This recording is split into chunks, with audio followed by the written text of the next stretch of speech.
14 మార్చి 2024 గురువారం. ఈరోజు ఈ గురువారానికి అధిపతి గురుగ్రహం అవుతాడు. గురుగ్రహానికి అధిపతి ఉన్న రోజున, ముఖ్యంగా గురువారం రోజున ఇంకా తల్లిదండ్రుల ఆశీర్వాదం తీసుకోవడము, గురువులకు నమస్కారం చెప్పడం, ఫోన్లో మొబైల్లోనే చెప్పండి మీరు వీళ్ళకి కలవలేకపోతే. అలాగే శివాలయంలో ఉండే రావి చెట్టు ప్రక్షాళన చేయడం, దక్షిణామూర్తి స్తోత్ర పారాయణ చేయడము, దత్తాత్రేయ స్తోత్ర పారాయణ చేయడం, ఇందులో లేదా సాయిబాబా గుడికి వెళ్ళి సాయిబాబా దండం పెట్టుకోవడం లాంటివి ఏదైనా చేయవచ్చు. వీటిలో ఏదో ఒకటి చేస్తే చాలు.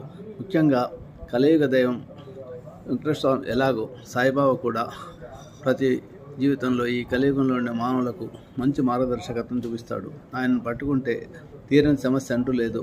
మీకేమైనా చాలా ఇబ్బందికరమైన సమస్యలు ఉంటే సాయిబాబా గుడికి వెళ్ళి ఆ గుడిని కొన్ని వారాలుగా ప్రతి గురువారం శుభ్రం చేయండి. అలా చేయడం వల్ల మీ సమస్యలకు పరిష్కారం ఆయన్నే చూపిస్తాడు.